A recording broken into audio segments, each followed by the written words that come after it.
Good morning guys! This is Ka-Virgin Vlog, a day in my kabaklaan as a content creator at the age of 22 virgin, kaya gora na tayo, yes! For today's video nga mga ka-virgin, dahil sobrang init talaga ng panahon na pag-isip-isip nga namin na maligo muna sa sapa. Sa mga oras nga ito mga ka-virgin, tapos na kaming kumain ng aming tanghalian. At ito nga pala ang aming mga kasama. At nagmotor nga kami mga ka-virgin, dalawang motor nga pala dito ang gamit namin yung. So ayun na nga mga ka-virgin, sa oras nga ito tumigil muna kami at magpaganda-ganda muna. So ayun na nga mga ka-virgin, abangan nyo talaga ang eksena ni Bakla. Bago muna mag-eksena ay magpapagasolina muna kami dahil wala ng gas ang aming motor. So sa mga oras nga ito, andito na tayo sa tulay ng Mokong at papasok na tayo sa Manmuntay. So ayun na nga mga ka-virgin, maliligo nga pala tayo sa barangay Manmuntay. Alam niyo ba mga ka-virgin, sobrang ganda din ng ilog dito or yung sapat nila dahil sobrang fresh na fresh talaga. Mai-enjoy mo talaga yung kabaklaan ko.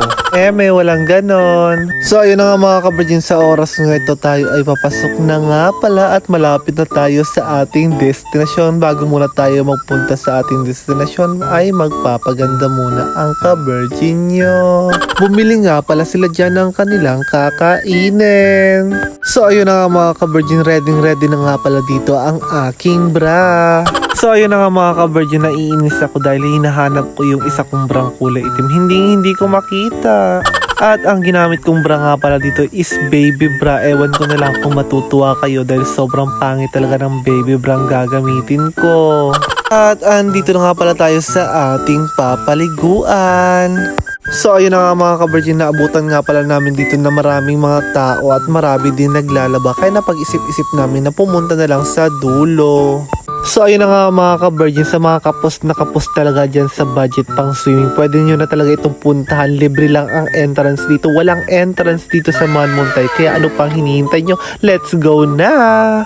Malay nyo mga ka-virgin, sa susunod na mga taon may entrance na ito dahil sobrang dinadayo talaga ng mga tao. At ito na nga pala ang aking eksena sa ilog na ito. O kapak na pak talaga mga ka-virgin ang kagandahan ko, diba? Ako ang pinakamagandang dilag sa buong mundo. May walang gano. Syempre, paganda-ganda muna ang kabaklaan ni ka-virgin. So ayun na nga mga ka-virgin, sobrang linaw talaga ng tubig dito. Sabi daw nila maraming linta.